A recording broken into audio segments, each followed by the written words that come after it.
Hello friends, मेरे YouTube channel को subscribe करें, साथ ही बेल आइकन को भी प्रेस करें ताकि आपको आगे नोटिफिकेशन प्राप्त होते रहें। यदि आप मुझसे टेलीग्राम पे जुड़ना चाहते हैं तो टेलीग्राम पे लक्ष्य विथ भावेश गजपाल लिख के सर्च करेंगे तो आपको मेरा चैनल मिल जाएगा। हेलो दोस्तों, नमस्कार।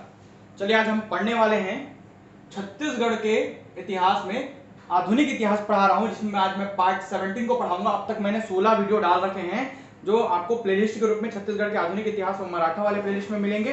साथ ही आपको लिंक जो है वो डिस्क्रिप्शन बॉक्स में भी मिलेंगे, दो जगह आपको लिंक प्राप्त होंगे। इसके अलावा आपको टेलीग्राम में भी लिंक प्राप्त हो जाएगा। ठीक है, टेलीग्राम में लक्ष्य विथ भावेश गजपाल लिख कर सर्च करेंगे तो टेलीग्राम में आपको मेरा चैनल मिल जाएगा, उसमें आप जुड़ सकते हैं। देखिए आज हम पढ़ने वाले बस्तर का भूमकाल विद्रोह जो 1910 में हुआ ना, उसकी पृष्ठभूमि कैसे तैयार होती है।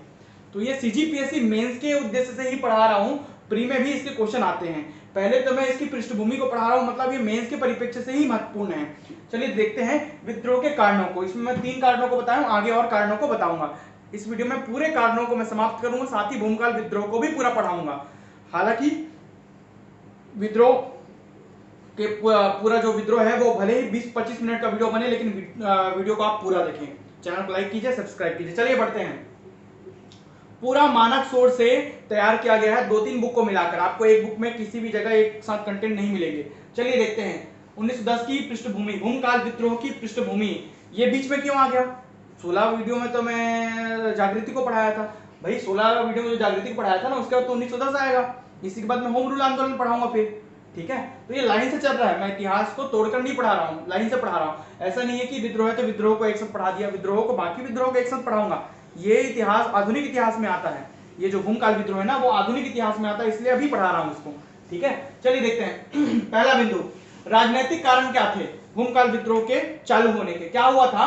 1854 से बस्तर ब्रिटिश नियंत्रण में आ गया था। उस समय 1854 में ना, जब डलहौजी की हड़प नीति आई तो बस्तर ब्रिटिश नियंत्रण में आ गया था। रायपुर जो है वो नागपुर के अंतर्गत आ गया था। उसी के साथ ही बस्तर ब्रिटिश नियंत्रण में आ गया था। राजा के अधिकार घट गए थे, धीरे धीरे राजा के अधिकार घटने लग गए थे। तब राजा थे भैरम देव। कौन थे? भैरम देव। 1891 में भैरम देव राजा की मृत्यु हो जाती है। तब राजा थे भैरम देव। कुछ समय बाद 1891 में जो भैरम देव थे राजा, उनकी मृत्यु हो जाती है। नाबालिग इनका पुत्र होता है, इनका नाम है रुद्र प्रताप देव। ये गद्दी पर बैठते हैं। भैरम देव के पुत्र जो कि नाबालिग होते हैं, कम आयु के होते हैं, रुद्र प्रताप देव गद्दी पर बैठते हैं।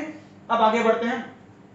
शासन चलाने के लिए पंडा बैजनाथ को 11 नवंबर 1903 को सुप्रिटेंडेंट या एडमिनिस्ट्रेटर नियुक्त किया जाता है। अब इस बीच में क्या हुआ भाई? 1891 में मृत्यु हो गई, नाबालिग पुत्र रुद्र प्रताप देव गद्दी पर बैठे। तो इस बीच में क्या हुआ? तो नाबालिग पुत्र जो गद्दी पर बैठे ना, वो शासन नहीं किए। दीवान के माध्यम से अंग्रेज शासन चलाते थे। यहाँ पर दीवान नियुक्त करते थे, अंग्रेज अपना व्यक्ति भेजते थे। तो दीवान, इस समय जब मृत्यु हुई तो दीवान बनाया गया। तब दीवान थे इनके चाचा। कौन थे भाई? ये देखिए, यहां से देखिए। अब 1891 में भैरम देव की मृत्यु हो जाती है, परंतु इसके 10 साल पहले ही 1881 में भैरम देव द्वारा लाल कालिंदर सिंह को दीवान बनाकर पूरी प्रशासनिक व्यवस्था सौंप दी जाती है। लाल कालिंदर सिंह जो है वो भैरम देव के भाई हैं और रुद्र प्रताप देव के चाचा हुए। ठीक है, तो लाल कालिंदर सिंह जो भैरम देव के भाई हुए, उनको दीवान बनाकर पूरी प्रशासनिक व्यवस्था सौंप दी जाती है। ये 1881 की घटना है। इनके जो नाबालिग पुत्र रुद्र प्रताप देव गद्दी पर बैठने के पहले की घटना। अब क्या होता है? अंग्रेज और कालिंदर सिंह, लाल कालिंदर सिंह की कार्यकारिणी से असंतुष्ट थे, मतलब उनको नहीं जमता था। अंग्रेज और कालिंदर सिंह के बीच कभी नहीं जमा। यही एक महत्वपूर्ण कारण था विद्रोह का। प्रथम कारण, जो सेंट्रल प्रोविंस सीसी के गवर्नर ने, मतलब मध्य प्रांत के गवर्नर ने विशेष रूप से जो पहला कारण मेंशन किया था वो यही था कि लाल कालिंदर सिंह को जो तिरस्कार किया गया, वही महत्वपूर्ण कारण था। देखिए, सबसे पहले कालिंदर सिंह और अंग्रेजों के बीच नहीं जमती थी। कालिंदर जितनी भी कार्यकारिणी बनाते थे वो सबसे असंतुष्ट थे अंग्रेज। उन्हें दीवान से थोड़े दिन में उनको दीवान के पद से हटा दिया गया। अब दीवान कौन बन गया? तथा उनका जगदलपुर में रहना भी वर्जित कर दिया गया। जो दीवान बने ना, उनको जगदलपुर में भी रहने नहीं देते थे, क्योंकि बस्तर रियासत हुआ करता था तब। तो जगदलपुर में भी रहना इनका वर्जित कर दिया गया। इनका लाल कालिंदर सिंह का। नए दीवान जो हुए वो मिस्टर कृष्णराव हुए, जो अंग्रेजों के द्वारा बस्तर भेजे गए थे। कहां से? नागपुर से। तो नए दीवान हुए मिनिस्टर कृष्णराव। ठीक है, रियासत में वन आरक्षण करने की नीति आई। ठीक है, वन को आरक्षित करने की नीति लेकर आए अंग्रेज। तो वनों को आरक्षित करने लगे। अब वहां के जो आदिवासी लोग हैं वहां पर वनों की कटाई नहीं कर सकते थे, वहां पर से लकड़ी नहीं ले जा सकते थे, और बहुत सारी चीजों के लिए बाध्य कर दिया गया, जैसे आरक्षित वन हो गया वो। ठीक है, तो इसके बदले में क्या किया लाल कलिंदर से 1876 में ना दीवान व राजगुरु के खिलाफ प्रदर्शन कराया। दीवान कौन हुए थे? मिस्टर कृष्णराव। तो इसके खिलाफ और राजगुरु के खिलाफ इन्होंने प्रदर्शन कराया। किसने? लाल कलिंदर सिंह से। लाल कलिंदर सिंह जो वहां पर बस्तर के स्थानीय निवासी हुआ करते थे, वो आदिवासियों से बहुत जुड़े हुए थे, तो आदिवासियों से उन्होंने विद्रोह कराया 1876 में। यहाँ क्या कहा जा सकता है? प्रदर्शन कराया। किनके अगेंस्ट? दीवान और राजगुरु के अगेंस्ट। कौन दीवान राजगुरु? जो कहा बस्तर रियासत के राजा के अंतर्गत काम कर रहे हैं। ठीक है, अब देखिए यहां तक हो गया, इन्होंने प्रदर्शन कराया। अब इनको निकाल दिया गया है भाई, जगदलपुर में भी इसने इनको घुसने दिया जा रहा है। साथ ही साथ ना इनके पास जो थोड़ी बहुत जमीन थी, उनमें से कई सारे इनके क्षेत्र जो है वो आरक्षित वन क्षेत्र में आ गए थे। तो इनको आक्रोश हो गया, गुस्सा हो गया, तो ये आदिवासियों को भड़काने लग गए। किनके खिलाफ? अंग्रेजों के खिलाफ। ठीक है, चलिए आगे बढ़ते हैं। अब क्या होता है, तब दीवान कौन थे? मिस्टर कृष्णराव। तो ये दीवान थे ना, तब दीवान के सहायता से नाबालिग पुत्र रुद्र प्रताप देव गद्दी पर बैठे थे, तो शासन चलता था। अब क्या हुआ, शासन चलाने के लिए पंडा बैजनाथ जो नए दीवान हुए बाद में, एकदम बाद में, इनके बाद, तो शासन चलाने के लिए पंडा बैजनाथ ये बाद में दीवान हुए। कब? 11 नवंबर 1903 को। ये कब हुए थे दीवान? ये बीच में हुए थे कृष्णराव। ठीक है, ये बीच में दीवान हुए, और इसके बाद जब दीवान होते हैं तो पंडा बैजनाथ होते हैं। इनको भी अंग्रेजी भेजते हैं, मान के चलिए 11 नवंबर 1903 को सुपरिटेंडेंट या एडमिनिस्ट्रेटर नियुक्त किए। यही जो सुपरिटेंडेंट है ना, वही दीवान है, मान के चलो। तो अंग्रेज लोग उसको क्या बोलते थे? सुपरिटेंडेंट बोलते थे या एडमिनिस्ट्रेटर बोलते थे। ये नियुक्त किया गया था पंडा बैजनाथ को। अब देखते हैं क्या होता है। तो 1903 में इनको सुपरिटेंडेंट नियुक्त किया, तो अब ये चलाने लगे शासन। अब ये दीवान हो गए, तो अभी भी नाबालिग पुत्र है ना, तो ये शासन चलाने लग गए। 1908 में जब राजा रुद्र प्रताप देव वयस्क हुए, अभी तक नाबालिग थे, माइनर थे। ठीक है, तो 1908 में जब राजा रुद्र प्रताप देव वयस्क हुए, ठीक है, परंतु अभी भी शासन कौन चलाता था? इनका दीवान ही चलाता था। वयस्क हुए तो भी इनको शासन नहीं सौंपा गया, क्योंकि इनकी शासन की रणनीति ना सिखाया ही नहीं गया था। इनका शून्य था, पूरा शासन चलाने की पूरी कूटनीति शून्य थी। तो अभी भी क्या हुए थे? वयस्क होने के बाद भी, 1908 में वयस्क होने के बाद भी, ठीक है, अभी भी क्या है, ये दीवान ही शासन चलाता था। तो इनका रोष, ये तीसरा कारण होता है, राजा रुद्र प्रताप देव के असंतोष। ये देखिए तीसरा कारण है। ठीक है, अभी भी इनको शासन चलाने नहीं दिया जा रहा है, तो कोई भी राजा गुस्सा होगा ही होगा। तो ये तीसरा कारण होता है, ये क्या बोलना चाहिए, भूमकाल विद्रोह चालू होने के लिए। चलिए देखते हैं, आगे बढ़ते हैं। ठीक है, अब 1908 में राजा रुद्र प्रताप देव वयस्क हुए, परंतु शासन अब भी दीवान ही चलाता था। तो तीसरा कारण में आता है राजा रुद्र प्रताप देव से असंतोष। ठीक है, इसमें बाद में पढ़ेंगे हम। तो यहां पर अब ये रुद्र प्रताप देव वयस्क हो गया, परंतु उनको शासन चलाने नहीं दिया गया। तो बाद में इनको क्या बोलना चाहिए, देखिए क्या होता है 1910 में। क्या होता है, 1908 वाला हो गया, अब 1910 की घटना देखिए। 1910 में राजा का व्यक्तित्व प्रभावशाली नहीं था, क्योंकि उनको शासन की कूटनीति नहीं आती थी। तो जो उनके सगे संबंधी है, उनके चाचा कौन, लाल कलिंदर सिंह, वो क्या करेंगे, शासन को हड़पना चाहेंगे अपने साथियों की मदद से। ठीक है, उनकी मुख्य साथी भी इनकी राजमाता होती है, याद रखिएगा। इनकी मां ही इनकी मुख्य साथी होती है लाल कुंवर सिंह की। अब देखिए कैसे होता है प्रोसेस। तो 1910 में राजा का व्यक्तित्व प्रभावशील नहीं था। आदिवासी प्रमुख सुकटा धाकड़, ये नाम याद रखेगा, जो उस समय आदिवासियों के प्रमुख हुआ करते थे ना 1910 में जब भूमकाल विद्रोह हुआ, तो वो थे सुकटा धाकड़, जो कि मुड़िया जनजाति के थे। सुकटा धाकड़ मुड़िया जनजाति के थे। राजा से वन आरक्षण, बेगार शोषण आदि मामलों के कारण असंतुष्ट थे।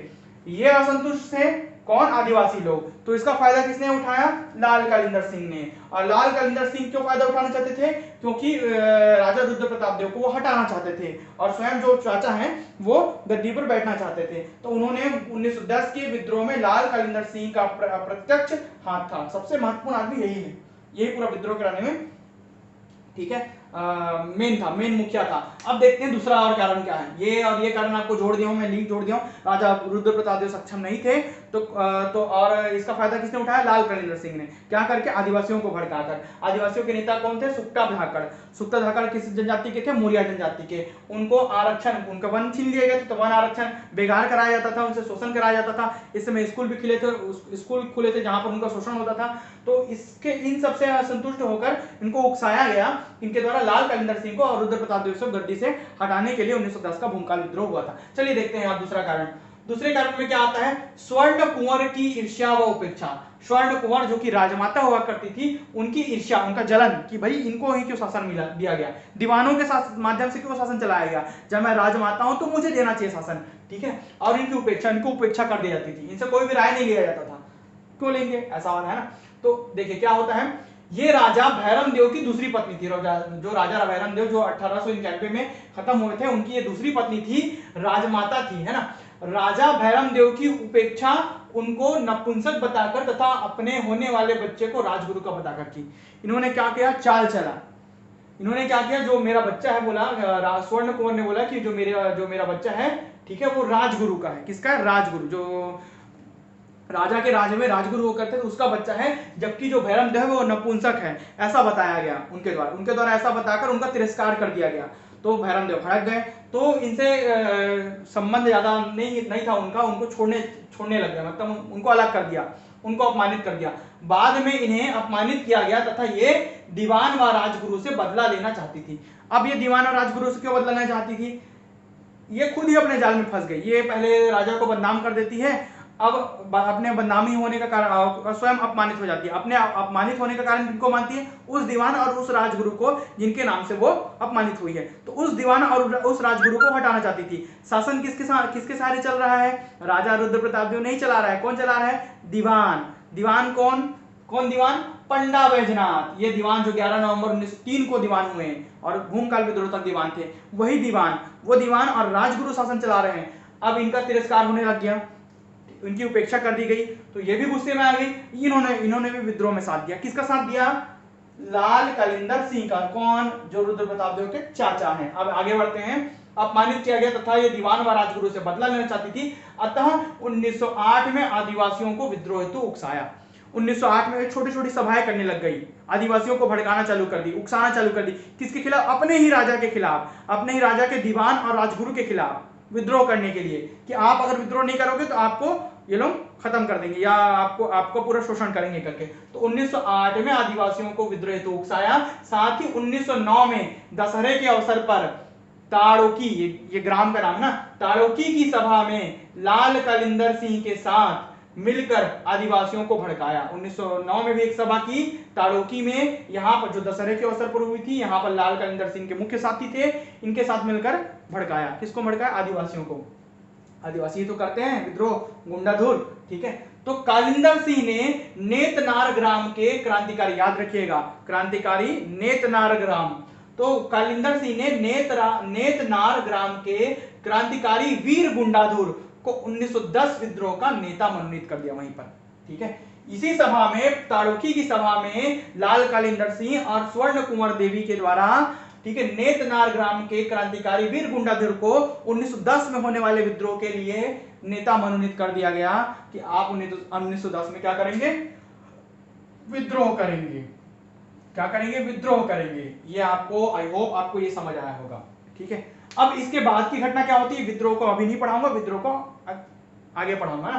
तो इसके बाद की घटना, विद्रोह के बाद क्या होता है, इनका क्या हश्र होता है स्वर्ण कुंवर का? तो 5 मार्च, जब विद्रोह खत्म होता है ना, तो 5 मार्च 1910 को स्वर्ण कुंवर गिरफ्तार हुई। क्योंकि स्वर्ण कुंवर के बारे में बता रहा हूं तो इसको पूरा पढ़ा देता हूं। ये आप किसमें? असफलता के कारण में लिख सकते हैं। ये आप किसमें लिख सकते हैं? असफलता के कारण में। ये क्या लिख सकते हैं? मुख्य कारण, पृष्ठभूमि में लिख सकते हैं। इन तीनों पॉइंट को आप असफलता के कारण लिख सकते हैं। देखिए 5 मार्च 1910 को स्वर्ण कुंवर देवी को गिरफ्तार कर लिया जाता है, या परिणाम में लिख सकते हैं। क्या परिणाम हुए? तो परिणाम में मुख्य रूप से यह आएगा, 5 मार्च 1910 को स्वर्ण कुंवर गिरफ्तार हो जाती है। 18 अप्रैल 1910 को पंजाब वाहिनी सेना के साथ इन्हें रायपुर जेल भेज दिया जाता है। अंग्रेज इन्हें पंजाब वाहिनी सेना के साथ रायपुर जेल भेज देते हैं। 26 अक्टूबर 1910 को रायपुर में इनकी मृत्यु हो जाती है, ठीक है। रायपुर में ही इनकी मृत्यु हो जाती है स्वर्ण कुंवर देवी की। ये परिणाम होते हैं युद्ध के। स्वर्ण कुमार जी भी यहाँ पर खत्म हो जाते, इनके भी परिणाम आएंगे, लाल कालिंदर सिंह के भी परिणाम आएंगे। आगे बढ़ते हैं, चलिए आगे बढ़ते हैं हम भूमकाल विद्रोह में। 3 बिंदु में पृष्ठभूमि जो भूमकाल विद्रोह की तैयार हो रही थी, इसके 3 बिंदुओं को पढ़ाया हूं। अभी चौथा और 5वां बिंदु पढ़ेंगे, फिर आगे प्रमुख घटनाएं की ओर चलेंगे।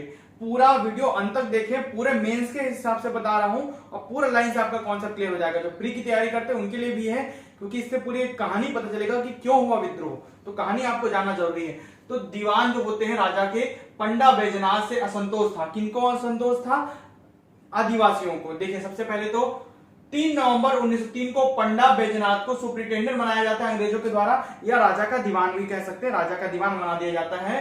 लाल कलिंदर इन्हें पद से हटाकर स्वयं दीवान बनना चाहते थे। लाल कलिंदर जो कि रुद्र प्रताप देव के चाचा थे, वो स्वयं इनको पद से हटाकर स्वयं दीवान बनना चाहते थे। 1907 में बस्तर में 3 आरक्षित वन क्षेत्र बनाए जाने थे। ठीक है, किनके द्वारा? ब्रिटिश अधिकारी के द्वारा। तो बनाए जाने थे और बना दिए गए। तो नए स्कूलों में मास्टरों द्वारा तंगाए जाने से आदिवासी नाराज थे। क्या कहा? 1907 में बस्तर में 3 आरक्षित वन क्षेत्र बनाए जाने से और स्कूलों में मास्टरों के द्वारा तंगाए जाने से। अपने बच्चों को भेजने के लिए पेरेंट्स को वो प्रताड़ित करते थे, तो इससे वो कौन नाराज थे? आदिवासी नाराज थे।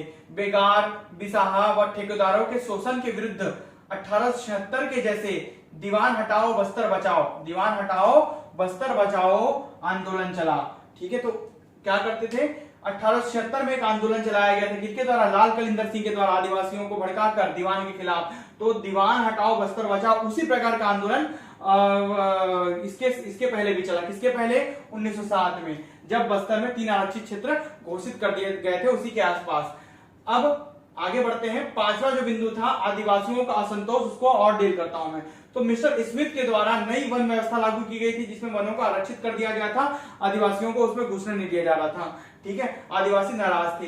1886-87 में स्कूलों की स्थापना प्रारंभ हो गई थी बस्तर क्षेत्र में। 1889 से लेकर 1898 तक कुल 58 स्कूल हो गए थे। बस्तर क्षेत्र में कुल 58 स्कूल हो गए थे। स्कूल निर्माण हेतु धन वसूली व बेगार बच्चों को स्कूल भेजने के लिए पालकों को प्रताड़ित करना आदिवासियों के असंतोष का प्रमुख कारण था। इसलिए जब विद्रोह होता है ना 1910 में, तो 60 से लेकर 45 स्कूल जला दिए गए थे, फूंक दिए गए थे। 1910 के विद्रोह में लगभग 60 से लेकर 45 स्कूलों को आदिवासियों द्वारा फूंक दिया गया था, जला दिया गया था। अब जाते हैं विद्रोह की प्रमुख घटनाओं में। विद्रोह की प्रमुख घटनाएं क्या क्या होती है? तो सबसे पहले देखते हैं भूमकाल का अर्थ क्या होता है। तो भूमकाल का अर्थ होता है भूमि का कंपन। भूमका या भूमकाल, भूमका या भूमकाल का अर्थ होता है भूमि का कंपन, अर्थात उलट पुलट। नारा क्या दिया? बस्तर बस्तर वासियों का है, अंग्रेजों का नहीं है ना। तो बस्तर बस्तर वासियों का है, ये आदिवासियों का नारा था। मुख्य उद्देश्य क्या था? शोषण की समाप्ति करना ही मुख्य उद्देश्य था। साथ साथ इसके प्रति अप्रत्यक्ष कारण में आएगा लाल कालिंद सिंह का जो लोभ कि वो दीवान बनना चाहते थे, साथ में राजा बनना चाहते थे, स्वर्ण कुंवर देवी की ईर्ष्या, ये सभी अप्रत्यक्ष कारणों में आएंगे। लेकिन प्रत्यक्ष कारण आदिवासियों का शोषण था। नेतृत्व कौन करते थे? लाल कालिंदर सिंह, यही प्रमुख व्यक्ति था जो पूरा षड्यंत्र रचा है ना। स्वर्ण कुंवर, वीर गुंडाधुर, देवरीधुर, सुक्टा धाकड़, ये आदिवासियों का नेता था। कुंवर बहादुर सिंह, बाला प्रसाद, नाजिर, दुलार सिंह व 15 अन्य सदस्य इसके प्रमुख नेतृत्वकर्ता थे। वीर गुंडाधुर को 1910 के भूमकाल विद्रोह का नेता घोषित किया गया था। किनके द्वारा? लाल कलिंदर सिंह के द्वारा घोषित किया गया था। ब्रिटिश एजेंट जो थे वो डी ब्रेट थे, जासूस थे वो। ठीक है, तो ब्रिटिश राजनीतिक एजेंट थे ये डी ब्रेट। तो इनको भी पता नहीं चला भूमकाल विद्रोह रचा जा रहा है करके, क्योंकि अलग अलग क्षेत्रों में अलग अलग मुखबिर इकट्ठा करना चालू कर दिए थे ये लोग अपने माध्यम से, कुछ कुछ प्रतीक भेजकर। जैसे किसी को लाल मिर्च का टहनी भेज दिया, मतलब ये इस तक क्या पहुंच गया, ये हमारा जासूस और इस तक ये सूचनाएं पहुंच गई। तो उसी प्रकार प्रतीक के रूप में लाल मिर्च की टहनी, लाल मिर्च, मिट्टी के ढेले, धनुष बाण, भाले, आम की टहनियां आदि आदि सब जगह बेचकर अपने अपने कैंडिडेट नियुक्त करते गए ये लोग। कौन लोग? विद्रोही लोग। ठीक है, तो इस प्रकार कैंडिडेटों को अलग अलग क्षेत्र से अलग अलग कैंडिडेट को इकट्ठा करना चालू कर दिया इन प्रतीकों के माध्यम से, लाल मिर्च, मिट्टी के ढेले, धनुष बाण, भाले और आम की टहनियों के द्वारा। अब जो प्रसार क्षेत्र था, मतलब कितने दूर तक ये फैला था विद्रोह, उसको देखते हैं। बारसूर, कोंटा, कुटरू गेम सेंचुरी जो है ना, कुटरू, कुआंकोंडा, गदेर, भोपालपट्टनम, जगरगुंडा, उसूर, छोटे डोंगर की पहाड़ी, छोटे डोंगर क्षेत्र, कुलुल, बहिगांव, इन क्षेत्रों में मुख्य रूप से ही प्रसार का क्षेत्र था कौन सा, भूमकाल विद्रोह का। अब पढ़ेंगे भूमकाल विद्रोह कैसे कैसे चलता है, कैसे 1 फरवरी से चालू होता है और कब खत्म होता है, क्या उसके परिणाम होते हैं, ये आगे पढ़ाऊंगा। चलिए आगे बढ़ते हैं। देखिए अब क्या क्या कैसे कैसे परिघटनाएं होती हैं भूमकाल विद्रोह में, पूरा वीडियो में अंत तक बने रहे, पूरा एक ही वीडियो में, भले ही 25-30 मिनट का वीडियो, लेकिन एक ही वीडियो में पूरा आपको समझ आ जा रहा है। देखिए 1 फरवरी 1910 को क्रांतिकारियों द्वारा क्रांति की घोषणा कर दी जाती है पूरे बस्तर अंचल में, बस्तर रियासत में। 1 फरवरी 1910 को क्रांतिकारियों द्वारा क्रांति की घोषणा कर दी जाती है, अर्थात क्रांति प्रारंभ कब से हुई, 1 फरवरी 1910 से घोषणा के परिणाम स्वरूप क्रांति प्रारंभ हो गई थी। परंतु एक्चुअल जो विद्रोह चालू हुआ वो 2 फरवरी 1910 में पुष्पाल बाजार की लूट से हुआ। प्री में अधिकतर यही पूछता है कि पहला स्टेप क्या था, तो पहला स्टेप जो क्रांति का था ना वो 2 फरवरी 1910 में पुष्पाल बाजार की लूट थी। 4 फरवरी 1910 को कुकानार बाजार की लूट, है ना, बुंटू व सोमनाथ द्वारा व्यापारी की हत्या कर दी जाती है। ठीक है, कुकानार बाजार की लूट की जाती है और बुंटू व सोमनाथ द्वारा, 2 व्यक्ति होते हैं बुंटू व सोमनाथ, इनके द्वारा व्यापारी की हत्या कर दी जाती है। 5 फरवरी 1910 को करंजी बाजार की लूट की जाती है। 7 फरवरी 1910 को गीदम में गुप्त सभा का आयोजन होता है। कहां, गीदम, दत्तेवाड़ा गीदम में गुप्त सभा का आयोजन होता है, जो कि रोड पे है, आयोजन होता है। इस आयोजन में मुरिया राज की घोषणा की जाती है। किस राज की, मुरिया राज। तो 7 फरवरी गीदम में गुप्त सभा का आयोजन कर मुरिया राज की घोषणा, और साथ ही विद्रोहियों द्वारा इसी समय से ही बारसूर, कोंटा, कुटरू, कुआकोट, गदेड़, भोपालपट्टनम, जगरगुंडा, उसूर, छोटे डोंगर, कुलूल, बहिगांव आदि पर आक्रमण करना चालू कर दिया जाता है। इन सब पर, ये सभी क्या होते हैं, परगने होते हैं, इन सभी परगनों पर आक्रमण करना चालू कर देते हैं विद्रोही। 9 फरवरी 1910 को बस्तर ग्राम के पास तार लाइन काट दी जाती है 9 फरवरी को, और साथ ही इसी समय कुआकोट परगने के वन कर्मचारी को मार दिया जाता है। किसको, कुआकोट परगने के वन कर्मचारी को मार दिया जाता है। अब आ जाते हैं 16 फरवरी, विद्रोह थोड़ा सा बीच में शांत हो जाता है और विद्रोही इधर उधर भागने लगते हैं। अब 16 फरवरी 1910 को यहां से दमन चालू होता है। 16 फरवरी 1910 से अंग्रेज एक्शन में आ जाते हैं, तो हर क्रिया के विपरीत प्रतिक्रिया होती है। तो 16 फरवरी 1910 को इंद्रावती नदी पर खड़ग घाट का युद्ध होता है। किसका युद्ध होता है, खड़ग घाट का युद्ध, अंग्रेजों के दमन के खिलाफ, है ना। इंद्रावती नदी के खड़ग घाट का युद्ध होता है, विद्रोही पराजित हो जाते हैं। नेता इनके होते हैं हुंगा मांझी, जो विद्रोहियों के प्रमुख नेता होते हैं वो होते हैं हुंगा मांझी। अब आगे आते हैं 24 फरवरी 1910 को गंगा मुंडा का संघर्ष होता है अंग्रेजों के खिलाफ, और गंगा मुंडा विद्रोही पराजित हो जाते हैं, अंग्रेज जीत जाते हैं गंगा मुंडा के विद्रोह से। 25 फरवरी 1910 को वीर गुंडाधुर के नेतृत्व में डाफ नगर का विद्रोह होता है, सबसे बड़ा विद्रोह। तो वीर गुंडाधुर के नेतृत्व में डाफ नगर का विद्रोह होता है, ये गुंडाधुर है, इन्हीं के नाम से विद्रोह किया जाता है।